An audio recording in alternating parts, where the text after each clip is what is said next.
빌립보서 4장 21절에서 23절의 말씀입니다.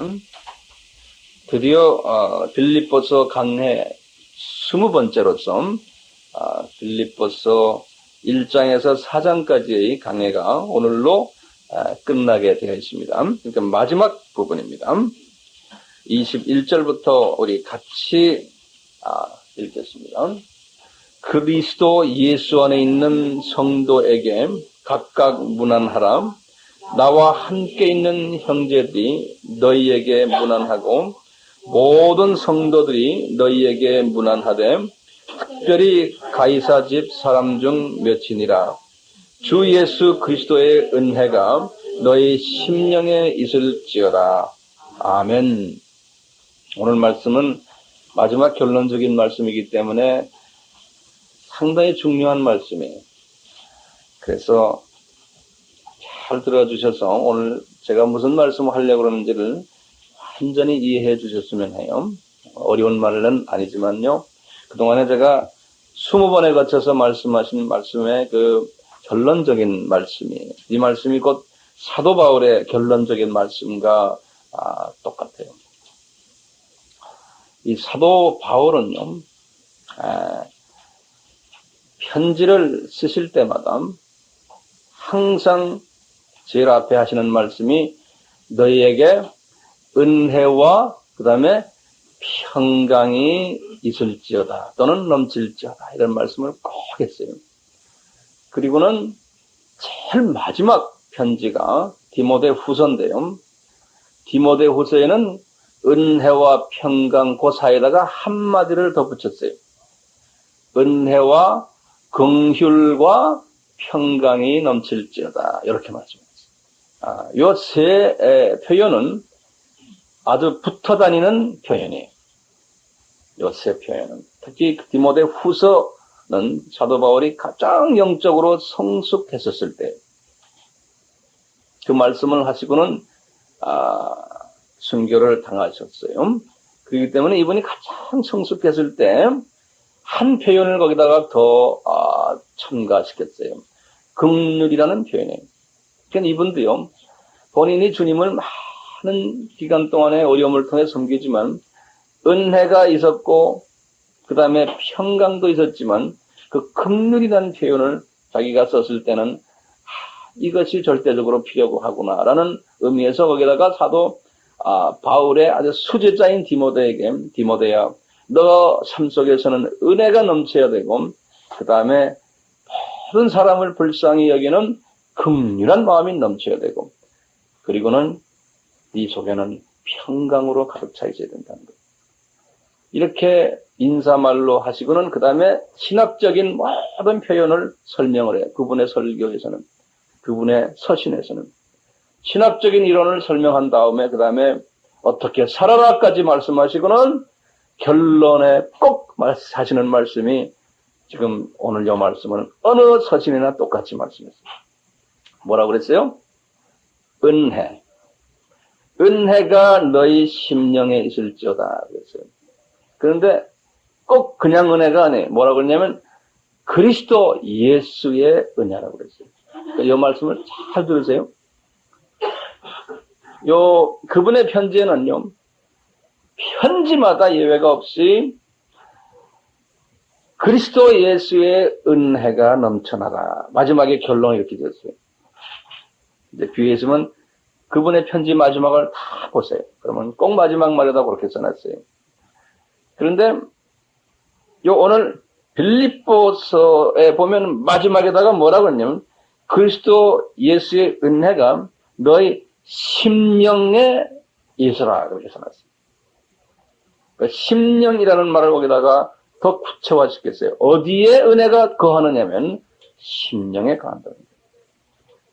디모데 후서도 똑같이 그랬어요. 너희 심령에 있어야 된다는 거예요. 심령에요. 이분이 오늘 빌립보서에도 그랬지만 갈라디아서에도 똑같이 너의 심령의, 영어로는 spirit 그랬어요. 그걸 원어로는 푸뉴마 그래요. 푸뉴마. 이것도 다 외워두세요. 푸뉴마에 임해야 된다는 거예요. 그리고는 나머지 편지에는 그냥 은혜가 임하기를 바란다 이렇게 했는데 그 심령이라는 말을 쓰질 않았어요. 네. 그런데 공통적으로 나오는 말씀들이 그리스도의 은혜라고 그랬어요. 요거 잘 외워두세요. 그리고 고린도 후서의 마지막에 13장 14절에 나오는 유명한 마지막 인사의 말, 우리 목사님들이 축도할 때 쓰시는 말이에요.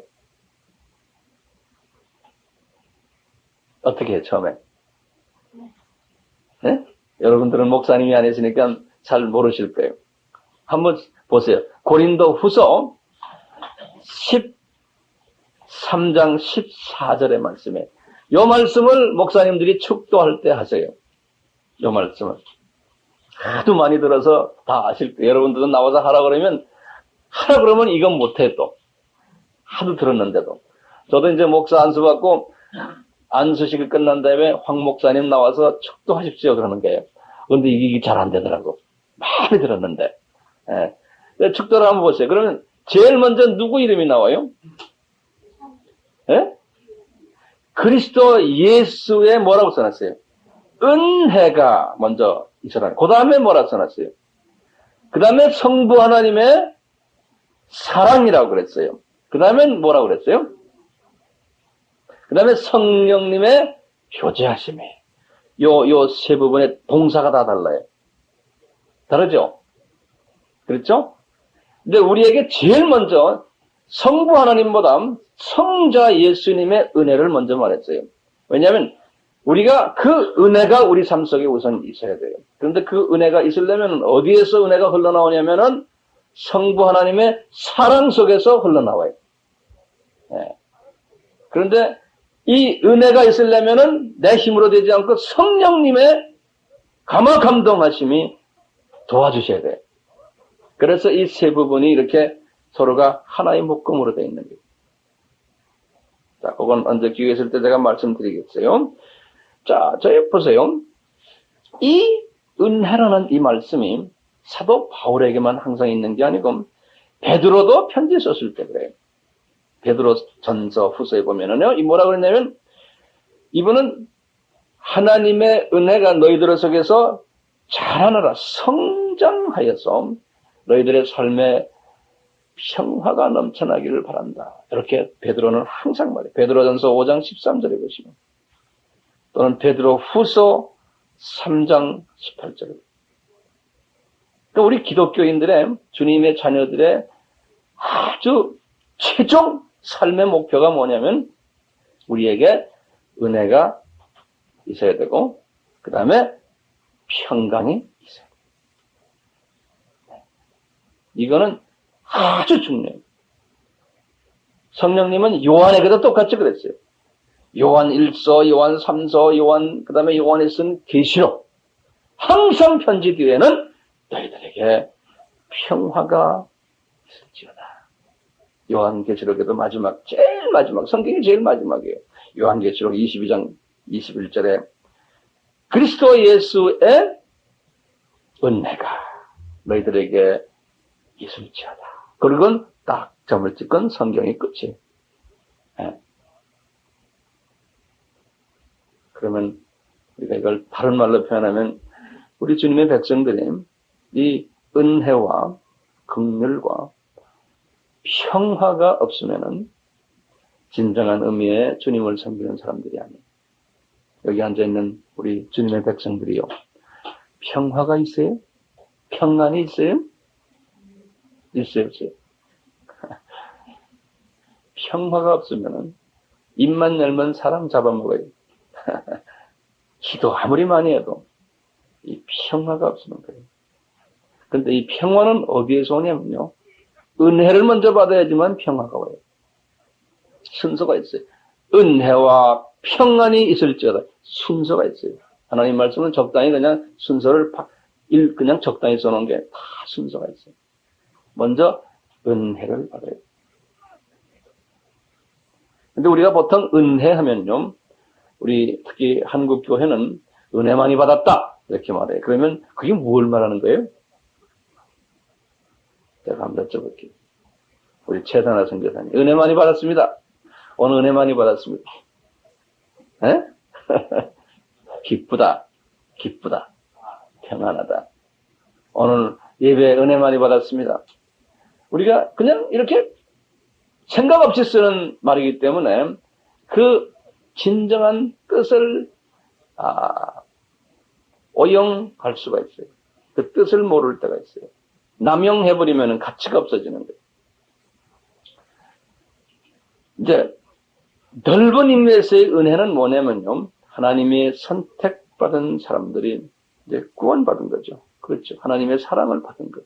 이게 넓은 의미에서의 은혜. 그래서 하나님은요, 하나님의 백성들이 이렇게 하나님의 자녀가 됐지만요, 하나님의 백성이 하나님의 자녀가 됐지만 그 하나님의 백성 중에서도 하나님이 특별히 은혜를 많이 끼쳐주는 사람이 있어요. 그 참 보면은 어떤 분은 하나님은 그러면 이건 공평치 않다, 형평성이 없다 이렇게 말할 수 있는데, 아니, 하나님은 본인이 특별히 사랑하는 사람들이 있어요. 하나님의 자녀 중에서도. 성경에는 그러한 예들이 상당히 많아요. 우선 말이죠. 제가 은혜라는 뜻이 뭔지를 말씀을 드릴게요. 좀 적어 놓으세요. 은혜는요, 구약에서 나오는 은혜와 신약에서 나오는 은혜는 달라요. 우선 구약에서 나오는 은혜, 이 은혜를 hen이라고 그래요. 구약에서 hen, hen. 이걸 영어로는 grace 또는 영어로는요 favor 그런다고요. favor. 그 호의를 받는 거, 호의를. 그래서 구약에서는 약한 자에게 베푸는 호의를 은혜라. 약한 자에게. 이제 야곱이 자기 형 에서에게 이렇게 둘러싸여가지고 이제 어려움을 당했을 때 에서 보고 뭐라고 그랬냐면, 야곱과 에서죠. 형한테 뭐라고 그랬어요? 형이요, 내 주께 은혜를 입으려 함이라. 이런 말 썼어요. 그때는 그 은혜가 뭐냐면은 나에게 호의 좀 베풀어 주십시오. 날 좀 봐주십시오. 이런 말이에요. 창세기 33장 8절에 보면. 성경에 은혜라는 말이 많이 나오거든요. 그 내가 약합니다. 나를 좀 봐주십시오. 이런 의미에서 할 때 hen이라는 말을 썼어요. hen이라는 말. 다윗도 마찬가지예요. 다윗도. 사무엘상 27절에 1절에서 4절, 5절, 6절 그 뒤에 쫙 보면 이 다윗이 사울의 손을 피하기 위해서요, 가드라는 그 조그마한 나라 있어요. 가드 왕 아기스에게 찾아가서 하기를, 지금 사울이 파워가 있는 사람이에요. 나를 죽이려고 하니까 내가 숨을 조그마한 동네 하나를 좀, 시글락이라는 동네에 좀 주십시오. 근데 약한 사람이에요. 그래서 내가 당신께 은혜를 받기를 원합니다. 이런 말. 그때 은혜란 말이에요. 네. 은혜. 이렇게 은혜란 말을 구약에서는 쓰고 있어요. 똑같이 에스더도요. 에스더도 그랬어요. 그 왕에게 당신의 목전에서 은혜를 받기를 원합니다. 그러니까 약한 거예요. 약한 사람이 강한 사람에게 호의를 받기를 원한다는 의미에서 은혜라는 말을 썼어요. 구약에서는. 자, 이 은혜는 사람과 이런 관계에서의 은혜지만 우리가 하나님과의 관계에서도 마찬가지예요. 하나님, 제가 하나님 앞에 약합니다. 나에게 은혜를 베풀어 주십시오. 거기 이제 신약에 와서는 이제 우리가 죄인이 의인이 된 것이 큰 은혜 아닙니까? 그렇죠? 그런 의미에서 은혜. 내가 받을 만한, 영생을 받을 만한 자격이 되지 않는데 나를 그러한 자격이 된 사람으로 나를 좀 호의 베풀어 주십시오. 그 말이 은혜라는 말이에요. 은혜. 이런 은혜 받은 사람 중에서 더 특수하게 하나님의 은혜를 또 받는 사람이 있어요. 그 안에서 골라가지고. 이제 특히 노아를 보면 우리가 알 수 있어요. 노아 때 사람들이 죄가 관영돼가지고요. 막 하나님이 화가 나 계셨을 때 성경에서는 창세기 6장 8절에 그랬어요. 그러나 노아는 여호와께 은혜를 입었더라. 이런 말 썼어요. 은혜를 입었더라. 왜냐하면 노아는 하나님께 특별한 그 사랑을 받아왔던 사람이에요. 예. 노아 때문에 노아의 자녀들도 마찬가지였고, 그리고 특수하게 하나님께서 사랑하는 사람들이 있어요. 그때 노아가 그 죄를 지을 수 있는 그러한 환경 속에 같이 있었지만 하나님이 그 사람을 특별히 사랑했기 때문에 그 무리 속에서 놀지 못하게 하신 거예요. 그것도 은혜. 제 말이 조금 이게 신학적인 그 이야기, 신학생들에게 제가 이야기하는 그 레벨로 오늘 좀 말씀하기 때문에 잘 들어주시길 바라요. 모세도 마찬가지였어요. 모세가 불림을 받은 많은 이스라엘 사람들 다 구원받은, 영적으로 말하면 구원받은 사람들이, 애굽에서 나온 사람들이에요. 그 속에서도 전부 다가 은혜를 받았지만 특별히 은혜 받은 모세 같은 사람, 자격도 안 되는 사람이에요. 그런데 하나님이 그에게 은총을 베풀었다 그랬어요. 그래서 이스라엘 사람들을 끌어내는 일을 하는 은총을 베풀었다. 우리 이렇게 조그마한 무리지만 우리가 이렇게 하나님의 기뻐하시는 마지막 때 이방 사역을 감당할 수 있게 한 것도 이게 은총이에요, 아니에요? 나는 이게 저와 같이 이렇게 동력하는 우리 한빛 동료들은 은총받은 사람들이구나. 나는 그걸 철저하게 느껴요. 교회들은 많아요. 교인들도 엄청나게 많아요. 그런데 지금 우리처럼 하는 이러한 일들을 하는 사람들은 아주 소수예요. 이런 사역을 주신 것도 이게 하나님의 크신 은혜예요. 은혜는 받을 자격이 없는 사람이 일방적으로 하나님이 주시는 선물. 우리는 이것을 깊이 깨달아야 돼요. 은혜를 받은, 구원을 받은 이스라엘 사람들이 소위 광야에서 신앙생활을 했어요. 그런데 금송아지를 만들어서 우상 숭배했잖아요. 그러니까 하나님께서 어떻게 했어요? 내가 너희들 다 몰살시키겠다는 거예요. 그런데 이 모세가 하나님께 간청했잖아요. 우리 민족을 이렇게 살려준다고, 은혜를 준다고 말씀하셔 놓고는 이게 무슨 말씀입니까? 정말 그렇게 화가 나시면 우리 백성을 살려주시고 내 이름을 생명책에서 지워주세요. 그러는 거예요. 이번에. 그러니까 네 간구를, 내가 너에게 특별 은총을 줬기 때문에 네 간구를 듣고는 너희 백성 중에 아주 못된 사람들 3,000명만 내가 죽여버리겠다는 거예요. 그래서 3,000명이 죽었어요. 그 3,000명은 내가 볼 때는 신약 때의 사람들 중에서 구원이 무효가 되는 사람들. 그러니까 광야에서 자연사한 사람들이 아니고 하나님이 죽여버린 사람들. 구원 애굽에서 나온 사람들인데. 그러면서 하시는 말, 너희들 보세요. 내 앞에 범죄하면은, 내가 마음 안 들면은, 내가 은혜를 베풀지 않으면 구원을 받았더라도 나는 생명책에서 도말한다는 말이죠. 영어로는 blot out이에요. B-L-O-T. 그 다음에 out래요. blot out라는 말은 적혀 있는데 지워버리겠다는 말이에요. 그렇게 하죠. 그러니까 은혜를 받고도 주님이 그 은혜를 무효화시키는 경우도 있어요. 이 모세는 특수 은혜를 받은 사람이에요. 그래서요. 우리가 그러면 저 사람이 일반적인 은혜를 받았나, 그러면 특수한 부분에서 은혜를 받았나, 이걸 다 보려면은 뭘 구별하는 방법이 뭔지 아세요? 그분의 성품을 보면 알 수 있어요.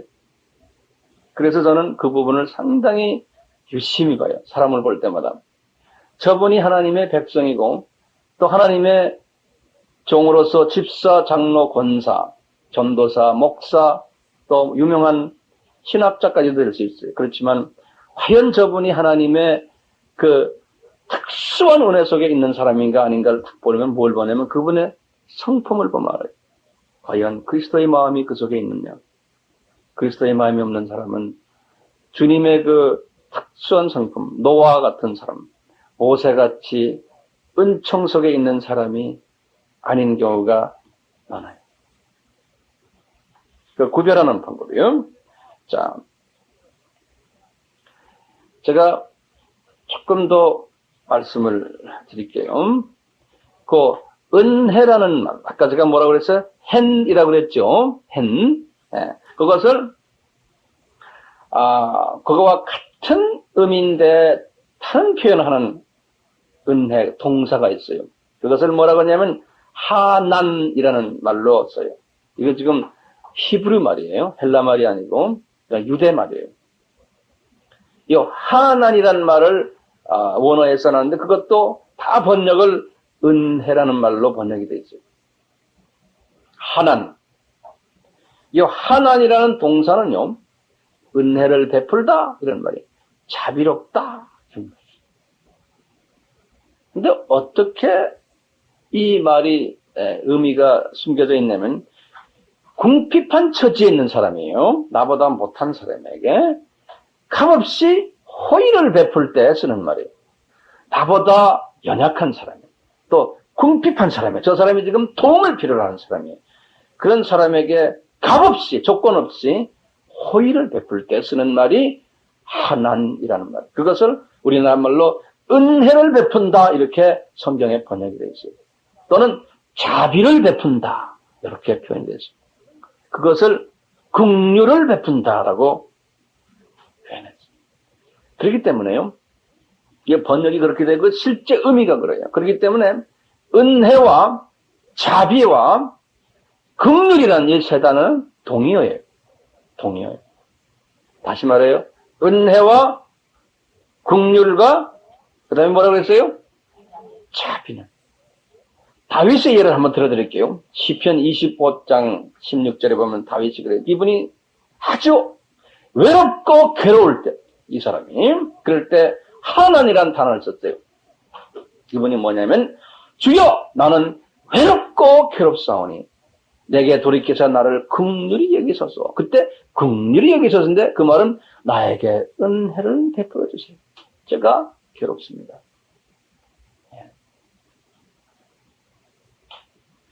다윗이 죄를 져가지고 아주 마음의 압박이 심했어요.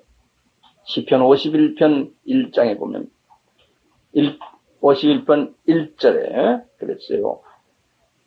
하나님이여 주의 인자를 쫓아 나를 긍휼히 여기사. 그러니까 은혜를 나에게 베풀어 줍니다. 주의 많은 자비를 쫓아 내 죄를 도말해 주세요. 그러니까 이분은 이 주님께서 나에게 긍휼을 주셨지만 좀 더 깊은 단계의 긍휼, 이 긍휼을 나에게 베풀어 주세요. 이 긍휼, 하나님은 사도 또는 이 들이나 이분에게 긍휼을 베풀 때 하나님은 어떻게 주시나? 이미 주시기를 원하시지만 하나님은요 회개를 동반시켜요. 그래서요 주님이 예를 들어서 모세에게도 내가 너는 특수한 긍휼과 자비를 은혜를 내가 너에게 줬는데 주시려고 기다리고 계세요. 그렇게 받을 만한 사람한테는 특수하게 주시려고 하나님이 이제 사랑하는 자도 그런데 꼭 그냥 주질 않고 그분은 회개를 요구를 해요. 그러니까 회개하기를 기다리세요. 주시기 위해서. 그 다음에 회개를 한 후에 그 회개를 받은 그 주님의 종이 이제 찬양을 드리잖아요. 그 찬양 받으시길 원하세요. 회개를 하게끔 한 다음에 그 다음에 이제 은혜를 부어주세요. 이분의 순서가 그래요. 성경에 보면, 구약에 보면 항상 이 패턴이 흘러가요. 이분은 왜 이렇게 은혜를 모세에게나 주님이 특별히 사랑하는 자들에게 이게 강하게 흘러내려 주시냐면요. 이분의 성품이 그렇기 때문에. 이건 중요한 개념이에요. 하나님의 성품이 어떤 성품이시냐면 인자하신 성품이에요. 인자란 말은 영어로 하면 merciful. 항상 인간이 부족하기 때문에 불쌍하게 보는 거예요. 인간을요. 그래서 쟤들 그냥 놔두면은 제멋대로 가는 거예요. 그러니까 내가 돌봐줘야 돼. 항상 불쌍하게 여기는 마음, 그 마음을 가지고 계세요. 그리고 이분의 성품 중에, 많은 성품 중에 신실하신 성품이 있어요. 신실하단 말은 영어로는 faithfulness예요. 이건 말하면 뭐냐, faith란 건요, 변하지 않는다는 뜻이에요. 예, 한국말로는 충성이란 말로 번역이 되어 있어요. 예, 그러니까 변하지 않는 성품이, 내가, 주님이 그러는 거예요. 이제 하나님께서 내가 모세를 내가 뽑아놨다. 본인이 마음 결정했어요. 모세야, 나는 너를 정령 떠나지 않으리라. 내가 너와 같이 한다. 그러니까 이분은 신실하신 분이기 때문에 한번 약속하셨으니까 하나님이 특별히 사랑하는 분은 하나님은 마음이 변하지 않아요. 아까 백성들 중에서 구원을 시켰지만 말 안 들으니까 그냥 3,000명 죽여버렸잖아요. 이런 분들과의 관계하고 달라요. 하나님이 특별히 사랑하는 분들은 이분은 그분이 무슨 잘못을 해도 그분은 너 빨리 나에게 미안하다고 말해라. 이분이 기다리세요. 그래놓고는 미안 나가 믿자만 해도 좋아가지고 은혜를 확 베풀어 주세요. 믿자만 들으시면 좋아가지고. 예. 그러니까 그런 분이심을 내가 느낄 때고 내가 경험할 때는 그분을 더 사랑하게 돼요. 이분이 왜 이러냐면 성품이, 이분이 인자하신 성품, 변하지 않는 성품이기 때문에 특히 자기가 사랑하는 자들에게는 이 성품을 너희들 내가 너에게 주니까 너 이 성품을 너도 받아 먹으라는 거예요. 문제는 이거예요. 예. 그래서 이 성품을 받아 먹는 거예요. 이스라엘 사람들도 이 성품을 받아 먹어라. 그분들에게 구약에는 끊임없이 이야기하시는 거예요. 끊임없이. 자, 그러다가요. 이 성품이 신약에 와서 이 성품이 삼위 하나님의 성품이신데 이 성품을 우리 인간 보고 한번 직접 눈으로 좀 너희들이 보라는 거예요. 그래서 아들 예수님이 성육신 하셔가지고 그 아들 예수님 속에 이 성품을 다 가지고 계시니까 이 성품이, 그 아들 예수님의 성품이 우리 눈에 이렇게 보이는 거예요. 우리가 느끼는 거예요. 그러니까 이 성품은 예수님을 딱 보면은 저 안에 인자가 넘쳐 있고 저 안에 긍휼이 넘쳐 계시구나. 저 안에 은혜가 넘쳐나 계시구나. 저분의 성품 속에 우리가 은혜 받았다 하는 말이 뭐겠어요, 그럼요? 예수님의 성품을 내가 조금이라도 받았다, 이런 말이에요.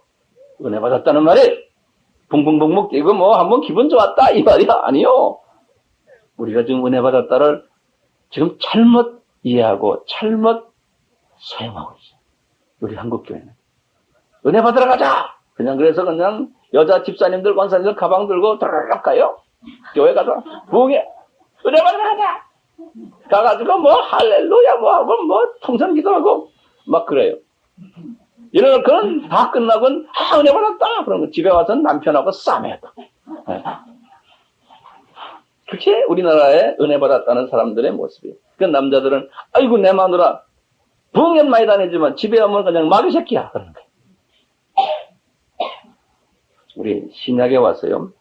주님이 우리에게 그러는 거예요. 너희들 주님의 그 은혜로, 주님의 은혜는 십자가에서의 죽으심이, 그것이 하나님의 그 자비의 성품을 맥시멈으로 나타내신 것이 십자가 사건이에요.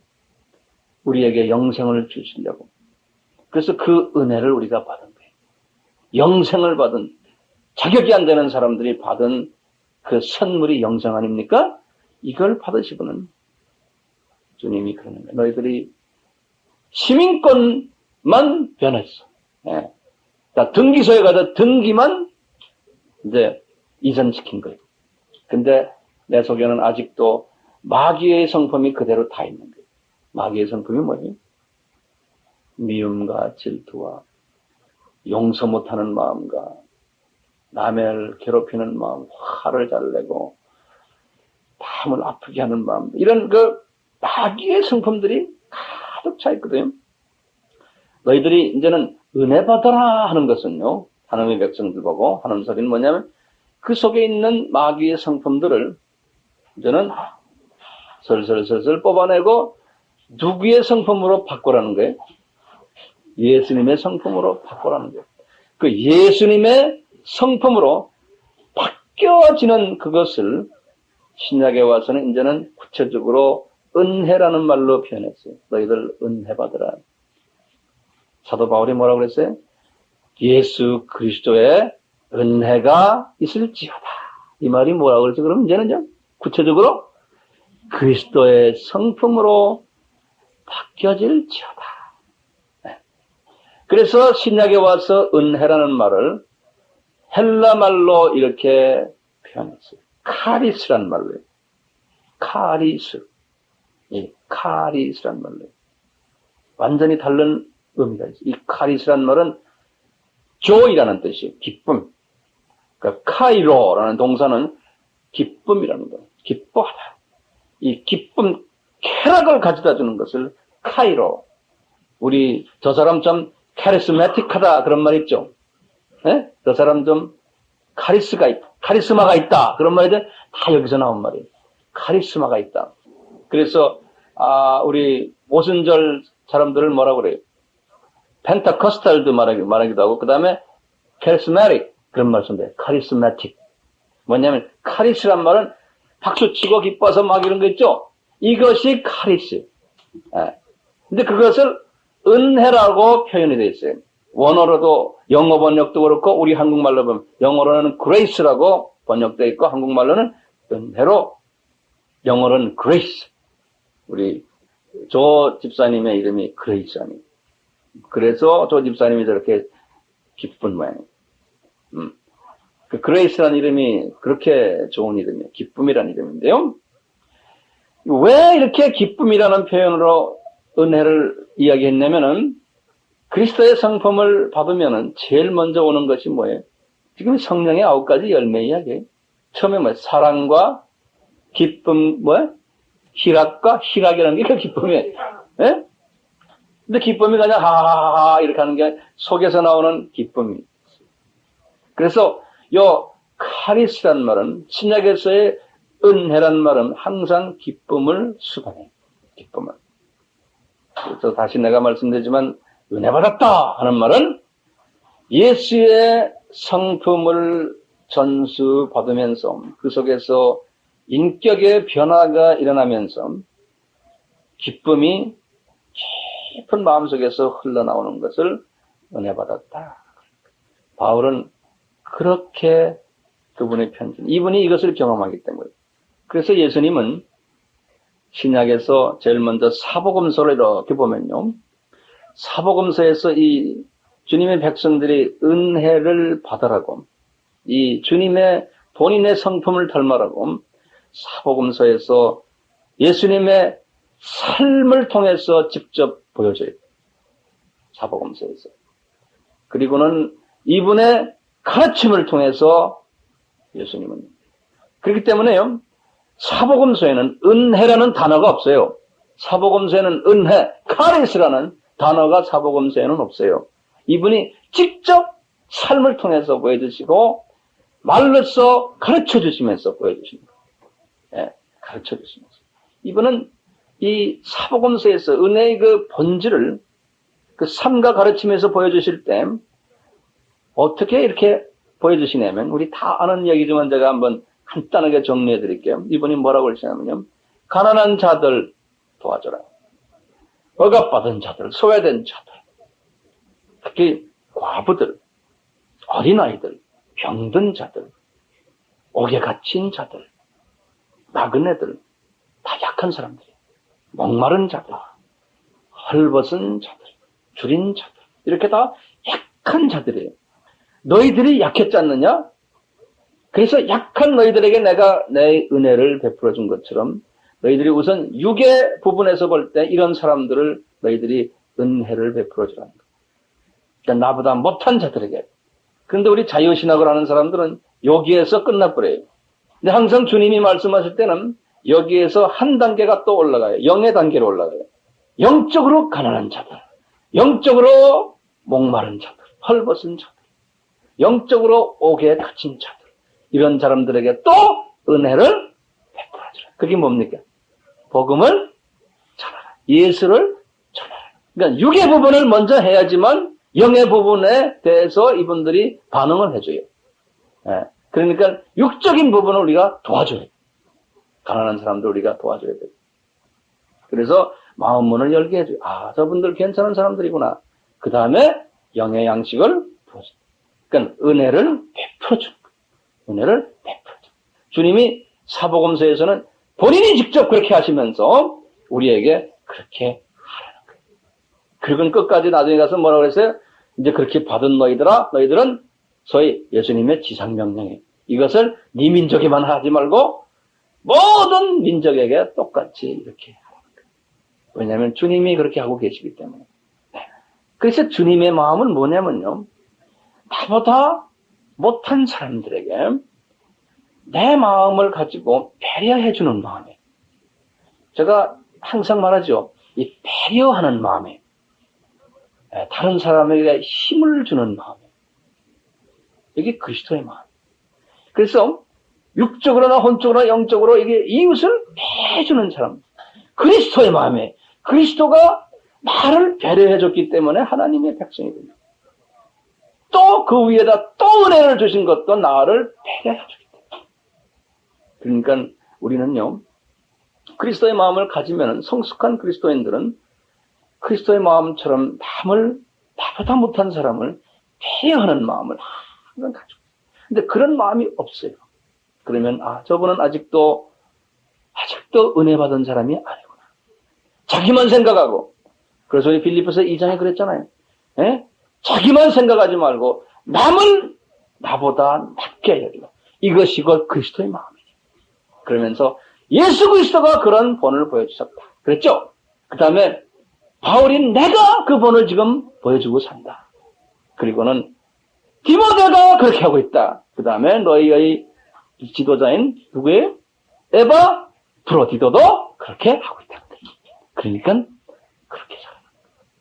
우리가 지금 은혜라는 개념을 패러다임 시프트하는 거예요. 우리 한국 교회가 성장하지 못하는 이유가 뭔지 아세요? 이 은혜라는 개념에 대해서 잘못 이해하고 있어요. 그리스도는 이 배려하는 마음 때문에 십자가에서 자기의 생명까지도 그런 게 있습니다. 우리를 배려해서 영원한 생명을 주시려고 똑같이 우리 보고 너희들도 그렇게 하라는 거예요. 네. 이 카리스라는 이 말, 은혜, 이것은 내가 그렇게 배려하면은 이웃에게 기쁨이 된다는 거예요. 네. 주님이 십자가 사건 때문에 나에게, 여러분들에게, 수많은 주님의 백성들에게 기쁨이 됐어요. 네. 그러니까 이 기쁨을 너희들도 나눠라는 거예요. 그러니까 그 은혜를, 카리스를 나눠라는 거예요. 그 기쁨을 나눠라는 거예요. 그것이 전도고 선교하니. 이 카리스 사상은요, 사도 바울의 신학 사상에 아주 주종을 이루는 사상이에요. 그런데 이 카리스 할 때마다 사도 바울은 구체적으로 그리스도의 성품으로 변해야지만 이 카리스가 가능하다.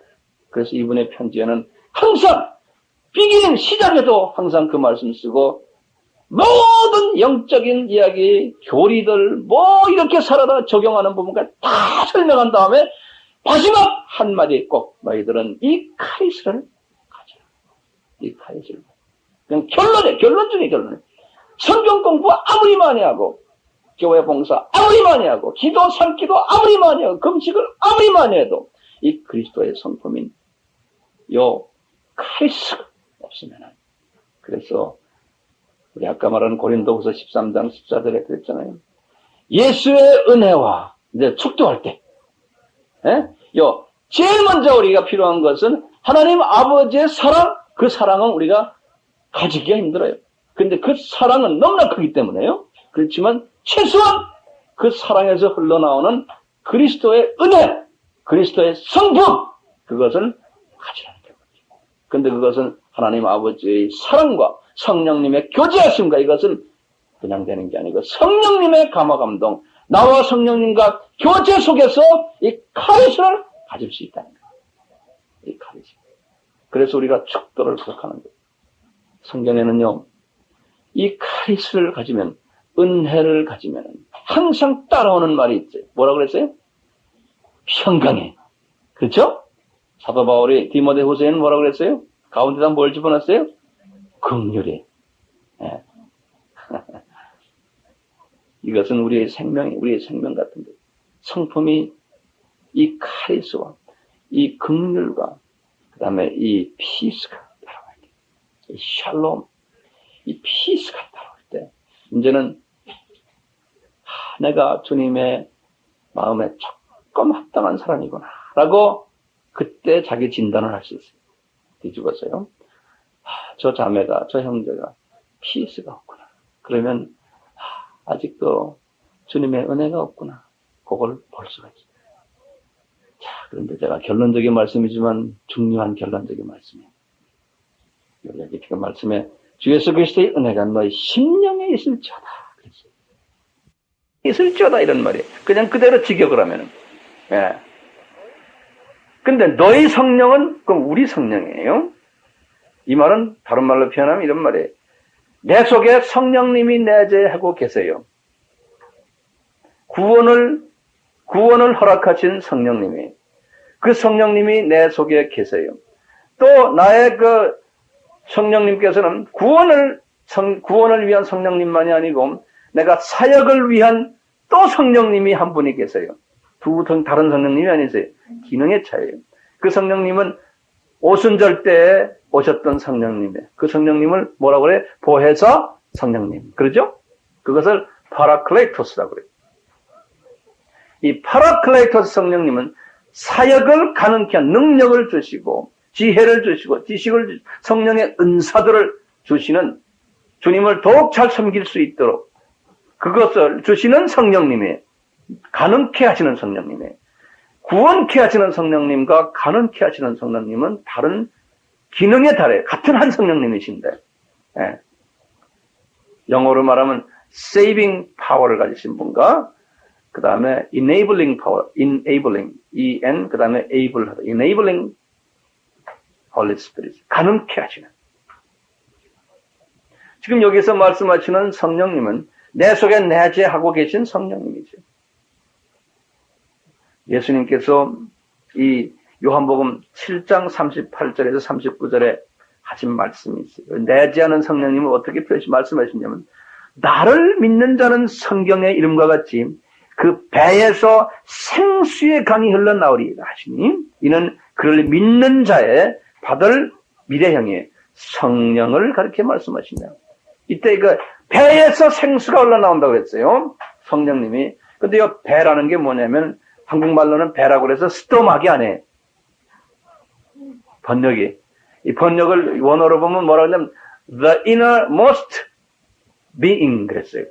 inner라는 건 안에 깊숙이. 그러니까 네 마음 가장 깊은 곳에 있는 그 속에 요 구원을 일으키시는 성령님이 내주하고 계시다는 거예요. innermost being. 그것을 이렇게 표시한 거예요. 자, 이 말 잘 들으세요. 이것만 이해하시면 쉬워요. 우리 마음에 세 부분이 있어요. 잘 들으세요. 마음에 세 부분이 있어요. 예수님께서 또는 하나님께서 모세에게도 말씀하시고 예수님께서도 말씀하신 말이 있어요. 하나님을 사랑하는데 어떻게 사랑하냐면 내 마음을 다하고 목숨을 다하고 뜻을 다해서 사랑하라 이렇게 말씀하신 게 있어요. 마태복음 22장에 보면요. 37절에. 여기 뭐냐면요. 같은 게 아니에요. 우리의 마음이 세 부분이 있은 말이에요. 첫째, 마음을 다하여 이렇게 말할 때 이 마음은 밑에 마음이에요. 우리 마음이 1층과 2층이 있어요. 밑에 마음이에요. 밑에 마음을 요 원어로는 카디아 이렇게 썼어요. 카디아. 우리 이거 카디아라는 거는 심장을 카디아 그래요. 영어로도 똑같아. 카디아. 심장과 의사 그러면 카디올로지스트 그렇다. 이 카디아라는 건요. 이 마음의 아랫마음에 깊은 마음에 카디아. 그것을 한국말로 마음이라 했는데 영어로는 heart 있죠, heart. 예? heart. 그걸 이렇게 표현한 거예요. heart. 그 영어로는 heart and mind 이렇게 붙어 다니는 말. 뭐냐면 두 번째 2층 마음이 여기 우리나라는 목숨이라고 표현했는데 그걸 영어로는 mind라고 표현했어요. mind 또는 soul이라고 표현돼요. 그것이 푸스케라고 원어로 되어 있어요. 푸스케. 그러니까 달라요, 마음이. 밑에 마음과 위에 마음이. 예. 그 다음에 내 마음과 목숨을 다하고 뜻을 다하여 그랬지 않습니까? 그 뜻이라는 말을 원어로 뭐라 썼냐면 디아노이아라는 말로 썼어요. 디아노이아. 이 디아노이아라는 말은 뭐냐면 나의 의지라는 말, 의지. 이 의지는요, 내 마음을 감싸고 있어요. 이거는 보이지 않는 하나의 파워예요. 예? 이 의지가 내 마음을 감싸고 있어서 의지가 내 마음을 컨트롤해요. 그래서 마음에 보면요, 이거 그림으로 한번 그려보세요. 이 마음에 이렇게 직사각형으로 이렇게 하나 그리고는 위에다가 위에 마음이 있고 아래 마음이 이렇게.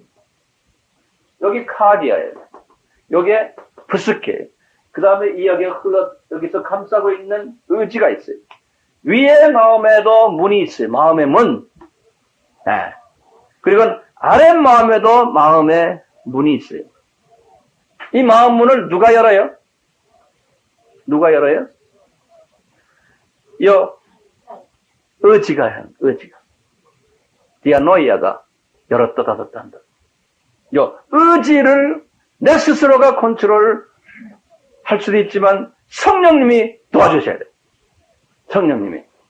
우리가 예수님을 영접하기 전에는 벌써 이 두 마음 속에 이미 많은 지저분한 마귀의 마음을 요 밑에 카디에다가 많이 놓고 있어요.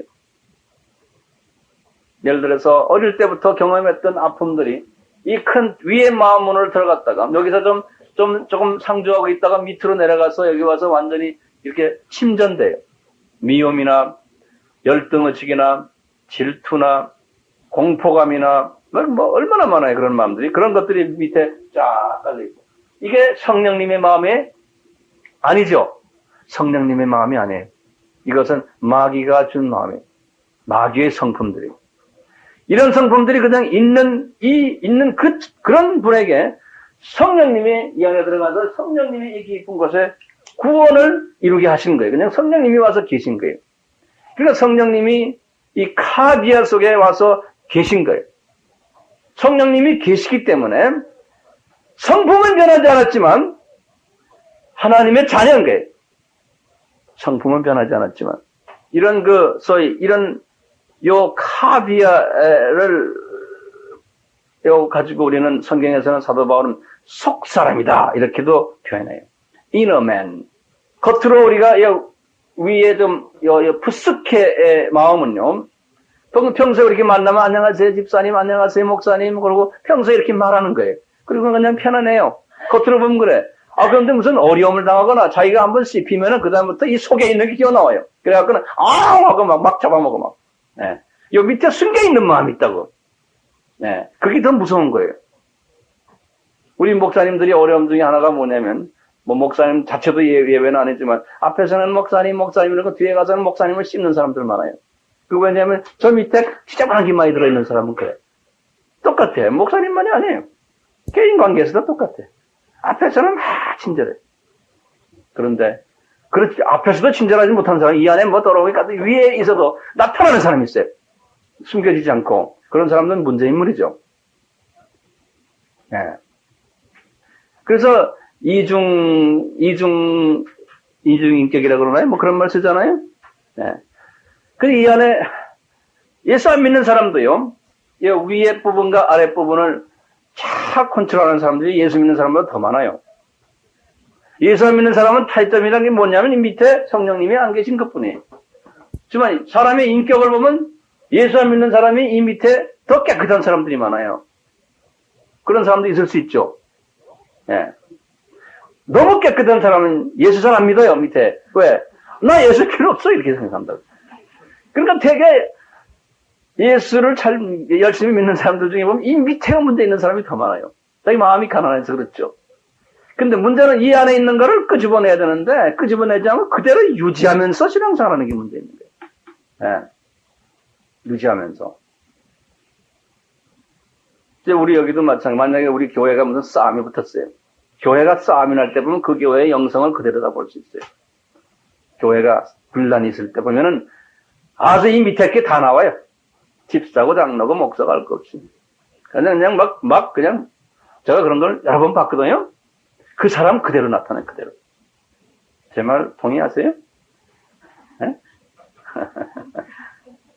보통 예수 안 믿는 사람도 술 한 잔 먹고 술에 취했어요. 그러면은 평소에는 얌전한 사람이 술만 취하면은 저 밑에 게 나오는 사람 있죠? 완전히 딴 사람이 돼가지고요. 경찰이 이거 한번 불자 그러면 와서 경찰한테 템벼드는 사람, 이런 사람이 평소에 얌전하던 사람이. 평소에 얌전하다는 건 이 위는 컨트롤이 되는데 이 밑에 안 돼. 그러다가 이제 술 먹으면은 이 의지가 자기가 컨트롤 못 하는 거야. 이 문을. 예? 이 디아노이아가. 그러니까 나오는 거예요. 자, 우리가 이렇게 지금 사도 바울이 말씀하시기를 너의 심령에 있을지어다 그런 거예요. 이거 주님의 성품이 여기 어딜 말해? 너의 심령이라면 에? 어디? 아래층이야. 그걸 뭐라 그래? 속사람 또는 그걸 뭐라 그래? 에? 원어로 뭐라 그래? 카디아. 한국말로는 심장에 또는 마음에 이런 말이에요. 그래서 우리나라 성경에 보면 네 마음을 우리 잠언에 보면 지킬 만한 것이 있으니 뭐예요? 네 마음을 지켜라. 거기에 뭐가 있어요? 너의 생명이 거기에 있나니라. 성령님이 거기에 계시다는. 이 마음을 겉에 보면 카디아를 지켜라 그랬지. 죽고 살고 하는 것이 저기에 있다는 거예요. 그러면 성령님이 계시면 살고 성령님이 안 계시면 죽는 거예요. 자, 그런데 우리가 지금 사도 바울의 모든 성경 신약에 나오는 주님의 말씀부터 시작해서 계시록까지 모든 부분은 뭐냐면 예수 믿는 사람들에게 글 쓴 거예요. 안 믿는 사람에게 쓴 게 아니에요. 그거 저한테 동의하세요? 예수를 열심히 믿는 사람들에게 쓴 거예요. 다 편지가요. 근데 편지의 목적이 뭐겠어요? 그 도표를 탁 보시면 뭐겠어요? 예수 잘 믿어라 그렇게 하냐? 뭐해? 여기 밑에 카디아를 없애버려. 이 속에 들어온 것들을 없애라는 거예요. 그거는 마귀의 성품이라는 거예요. 그래서 새 옷을 입어라. 왜냐하면은 예수님의 성품으로 저 안에 옷을 입지 않으면은 주님을 영광스럽게 하지를 못한다는 거예요. 또 Great Commission 지상명령을 할 수가 없다는 거예요. 나를 통해서 실족만 당한다는 거예요. 사람들이. 겉으로 보면은 거룩한 그리스도의 복음을 전하는 사람 같은데 그 사람의 성품을 보니까 마귀의 성품에게 더블 스탠더드가 된다는 거예요. 그러니까 사람들이 혼돈한다는 거예요. 자, 그러면 이 밑에 있는 것들을 마귀의 마음들이 가득 있는데 마귀의 마음들이 뭐예요? 시기, 질투, 다툼, 원망하는 마음, 미움, 투기하는 마음, 이기심, 용서 못하는 마음, 원수 한번 맺으면 끝까지 가려고 하는 마음, 열등의식, 분노, 화를 내는 마음, 억울한 마음, 이런 많은 마음들이 성경에서 말하는 마음들, 우리 삶 속에서 직접 경험하는 이 마음들이 저 속에 깔려 있는 거예요.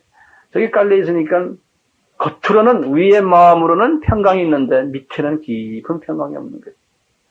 그걸 어떻게 받아요? 어떻게 하면 돼요? 우리가 항상 말하는 방법 딱 하나. 우리가 신진대사를, 영적 신진대사를 해야 돼요. 자, 요 밑에 있는 더러운 것들을 뽑아내야 돼요. 문이 있어요. 문이 있어요. 그러니까 뽑아내야 돼요. 뽑아내건 뭘 다시 대처해야 돼요? 산소를 집어넣어야 돼요. 산소가 뭐예요? 이건 탄산가스예요. 탄소는 뭐예요? 탄산가스는 마귀의 성품이 탄산가스예요. 나를, 내 마음을 오염시키는 거예요. 그래서 그놈들을 뽑아내고, 그 다음에 산소인 그리스도의 마음. 네? 그리스도의 마음. 그 마음을 집어넣는 거예요. 그걸로 바꿔요. 지금 사도 바울이 말하기를, 네 심령에 그리스도의 마음인 예수 그리스도의 은혜로 채우라는 거예요. 이걸 대체시키라는 거예요. 이 영적 신진대사예요. 영적 신진대사라는 거예요. 이 신진대사를 구체적으로 그럼 어떻게 해요?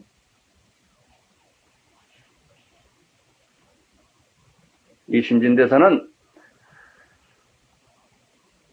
보좌의 기도밖에 딴 길이 없어요. 그러니까 내가 보좌 앞으로 나가서 성령님이 나에게 주시는 성령님의 그 씻으시는 파워. 제일 먼저 성령님이 내 마음 문을 열게끔 하시는 거예요. 성령님의 의지, 내 마음 문을. 위의 마음 문을 여는 거예요. 그래서 이제 깊은 기도를 이제 우리가 하다 보면 위의 마음 문이 열리는 걸 자기가 볼 수가 있어요. 영의 눈으로. 에? 그리고는 내 위의 방을 다 청소하는 게 보이는 거예요. 볼 수 있겠죠? 본 다음에 두 번째 문을 또 통과해서 들어가니까 오 냄새나. 그냥 완전히 쓰레기통이야. 그래서 그걸 한꺼번에 다 없앨 수 없어요. 주여, 나는 질투하는 마음이 저 속에 큰 게 하나 들어있어요. 근데 저게 1층에만 있는 게 아니라 이 안에도 층기 쫙 있는데 아주 그냥 깊은 데까지 세멘트처럼 굳어져 있어요. 그걸 하루아침에 다 안 돼요.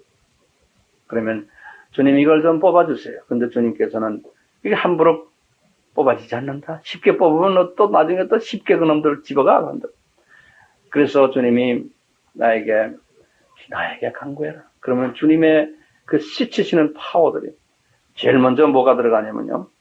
기도를 할 때 먼저 한번 거 좀 적어보세요. 이제 씻는 과정을 내가 말씀해 드릴게요. 제일 먼저 성령의 물로서 생수죠. 물로서 씻는 거예요. 그래서 이렇게 보좌에 딱 해서 성령의 물이 내 머리 위서부터 다 임하는 거예요. 그걸 본인이 느끼는 거예요.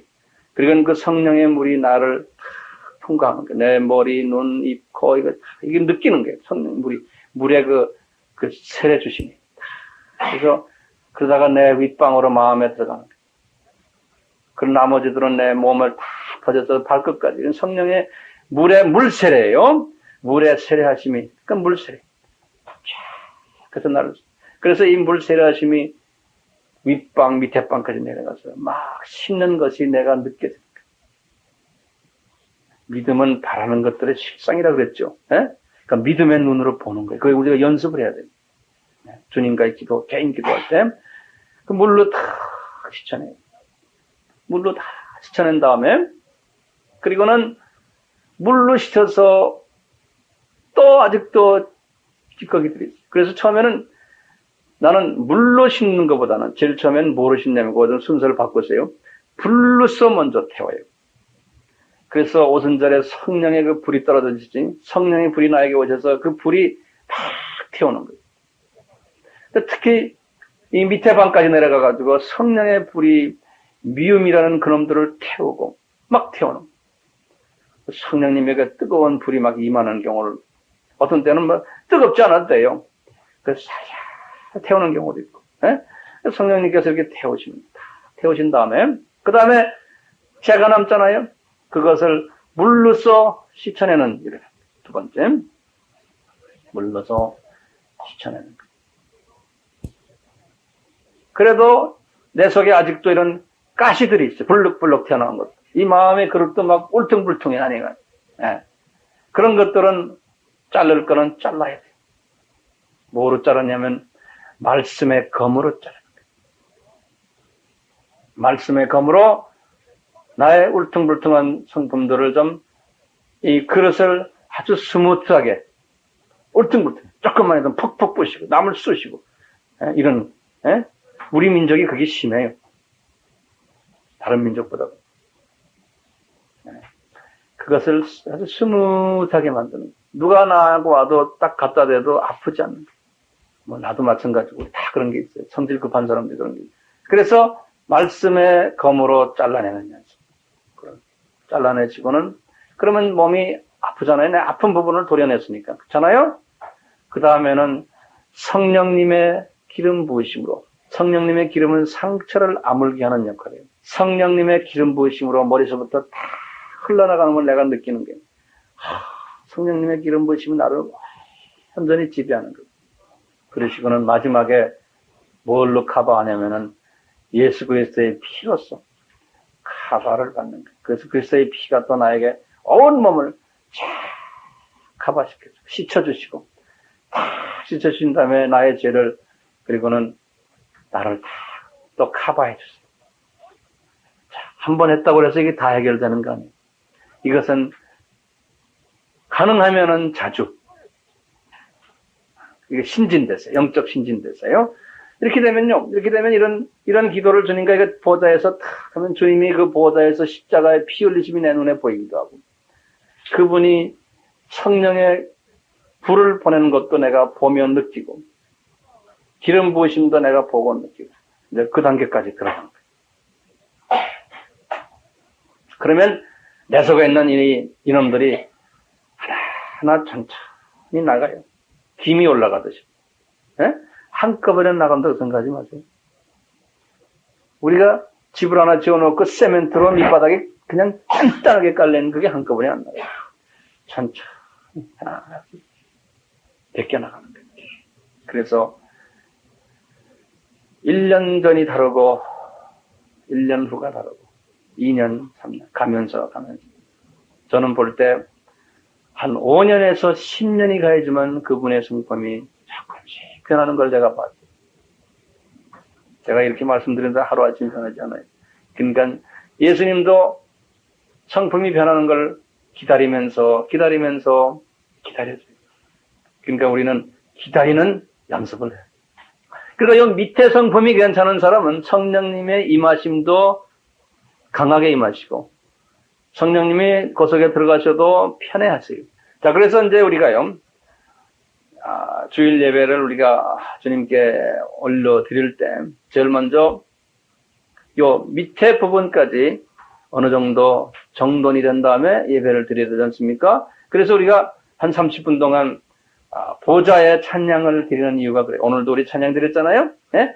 찬양을 드리면은 이 위에 마음문이 열리기 시작하고 이 밑에 마음문이 문을 활짝 열어놓으니까 이놈들이 그러면서 성령님의 기름 부으심이 나에게 임하시니까 이 마음문이 열리니까 이 안에 놈들이 슬슬슬슬 나가기 시작을 해요. 그래서 찬양이 이렇게 중요한 거예요. 찬양을 할 때 그냥 입으로 뭐 이렇게 하면 우리 아까 보좌 찬양했잖아요. 네? 빛나고 높은 보좌와 주님을 쫙 보면 주님 앞에 주여 나의 생명의 주인이 되신 주님이시여. 그러면서 주님 앞에 이렇게 찬양을 드리면 이 안에 있는 이 마귀의 이놈들이 견디질 못해요. 네? 그 이놈들이 슬슬 나가기 시작해요. 찬양을 부르고 나면 얼굴이 빨개져요. 왜 그래요? 성령님이 나에게 이렇게 임하기 때문에. 그리고는 자꾸 때를 베끼는 거예요. 때를 베끼는 거예요. 그 때가 어느 정도 베껴지고 이게 마음문이 이렇게 열려졌으니까 이제 그때 제가 이제 말씀을 이렇게 집어넣어주면 그 말씀이 쫙 들어갑니다.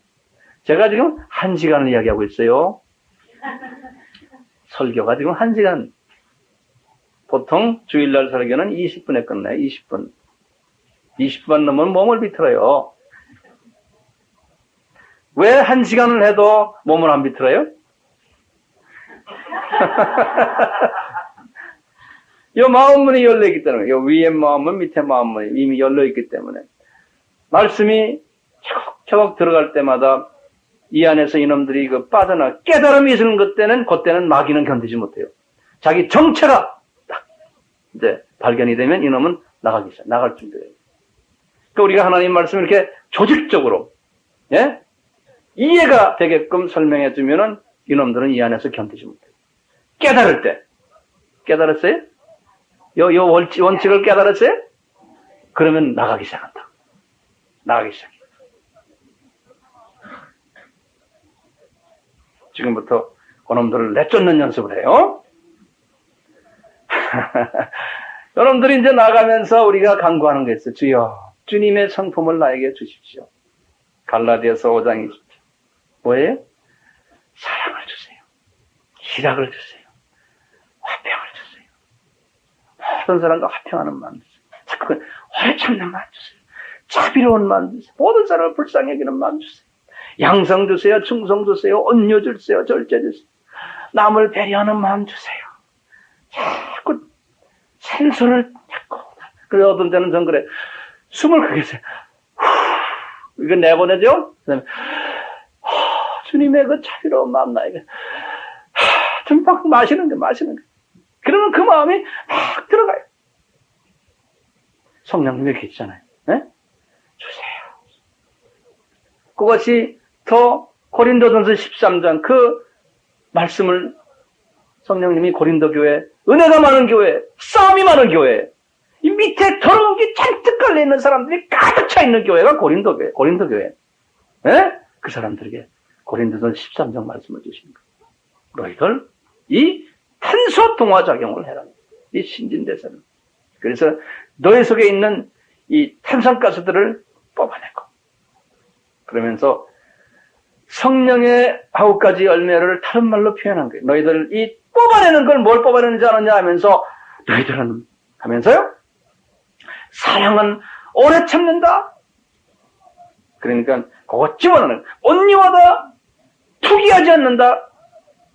그리고는 자랑하지 않는다. 왜냐하면 내가 자랑을 많이 하면 다른 사람이 상처를 받아요. 그렇기 때문에 그거 하지 말라는 거예요. 다 남을 배려하는 마음이에요. 예? 참아라. 왜냐하면 배려해 주는 거예요. 온유해라. 젠틀하라는 소리예요. 남을 배려해 주는 거예요. 투기하지 말아라. 싸움하지 말아라. 남을 배려해 주는 거예요. 교만하지 말아라. 이웃을 배려하는 말. 그게 다 사랑이라는 거예요. 예? 우리는 자꾸 나만 내 중심에 예수 믿어도만 나만 은혜받고 나만 다른 사람을 생각 안 하는 거예요. 주님은 너는 아직 어린아이다. 배려하는 마음. 그래서 그때부터 뭐라고 구체적으로 말해요. 사랑은 교만하지 않고 사랑은 무례히 행치 않고 왜 다른 사람을 배려 안 하는 사람은요. 지만 생각하는 사람. 그러니까 무례해요. 우리 민족이 제일 가지고 있는 약점이에요. 엊그제도 내가 신문에서 외국 사람 금년에 한국에 관광을 해 그래가지고 하잖아요. 근데 길거리에서 외국 사람 하나 불러다가 한국이 어떻습니까? 이렇게 물어보는 걸 내가 TV 틈 트다 보니까 나와요. 며칠 전에. 그러니까 그 사람이 한국 사람들은 무례합니다. 우리는 몰라요. 그런데 주님은 그렇게 하지 마라. 그런 사람 많다는. 중국 사람은 더 무례해요. 여기다가 가래 탕떡 받고. 우리도 그런 사람들 아직도 있잖아요. 자기 유익을 취하지 마라. 이게 다 독소들이에요. 그런 건 뽑아내. 왜냐하면 자기 유익 취하는 사람, 이기주의인 사람은 무례한 사람이에요. 자기밖에 생각 안 하는 사람이에요. 다른 사람에 대해서 관심을 안 두는 사람이에요. 어떤 사람은 말 많은 사람이 있죠. 자기만 말하는 사람이 있죠. 다른 사람 듣든 말든. 그런 사람 가끔 있죠 또. 그 무례한 사람. 그러니까 우리가 항상 그래야 돼요. 기도할 때 주여 주님 제가 영적으로 좀 감수성 있게 해주세요. 다른 사람이 어떻게 느끼나를 내가 좀 깨닫는 그 감수성을 나에게 좀 주세요. 이게 얼마나 중요한지 아세요? 저 사람이 어떤 느낌을 가졌나를 내가 빨리 캐치하는 사람 되게 해주세요. 그것을 이 선진국 사람들은 아주 기도 많이 해요. 영어로는 그래. Lord teach me how to be sensitive to others. sensitive.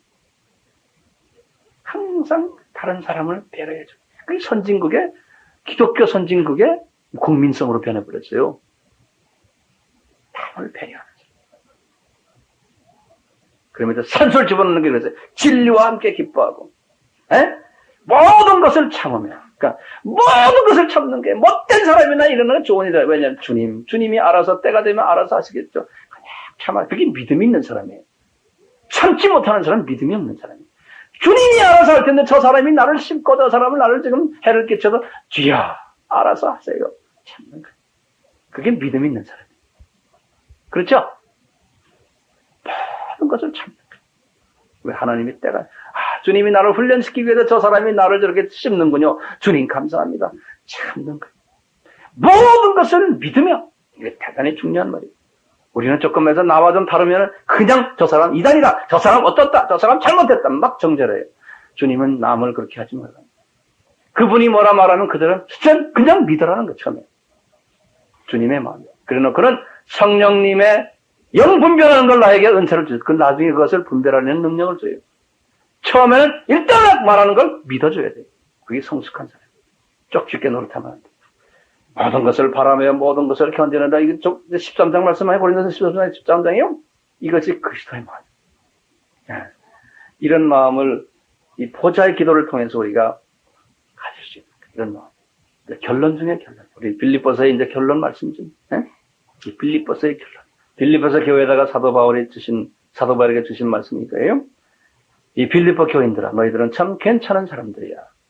너희들이 열심히 기도하고 구제도 많이 하고 나에게 헌금도 잘 내고 봉사도 많이 하는 교인들이니 특히 거기에 있는 성도들이요 집사들이요 감독들에게 말씀하시는 말씀. 오늘날 우리에게도 똑같아요.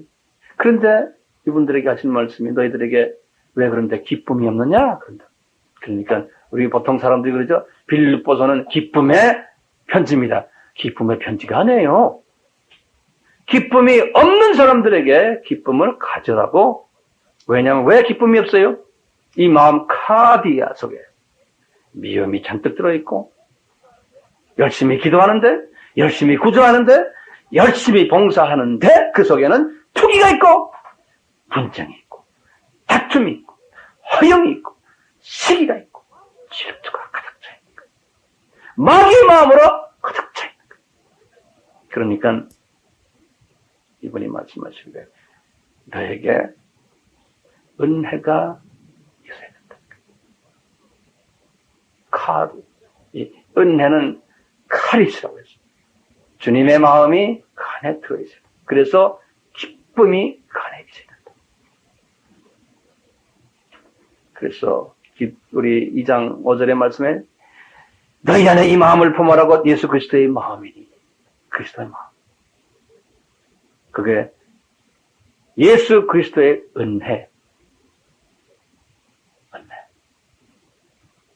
이것은 보좌의 기도 외에는 딴 길이 없어요. 딴 길이 없어요. 이 마음을 영적 신진대사를 우리가 매일 하면서 우리의 삶 속에 이 은혜, 모든 사람을 용납하는 마음, 내가 용납을 받았기 때문에 넓은 그리스도의 마음을 가지고 그걸 가진 사람은 평강이 나에게. 내가 이런 말을 왜 하는지 아세요? 이렇게 그리스도의 마음으로 조금씩 변화되는 사람들, 요 단계에 들어간 사람들이에요. 요 사람들이 그때부터 영광체로 변하기 시작해요. 예수만 믿으면 그대로 영광체가 되는 게 아니에요.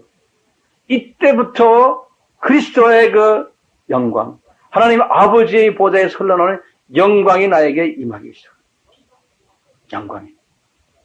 영광이 임한다는 것은 내가 면류관을 받는다는 말로 우리가 표현했죠.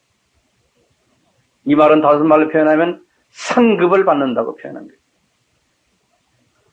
이 말은 다섯 말로 표현하면 영적으로 계급이 높아진다는 거예요.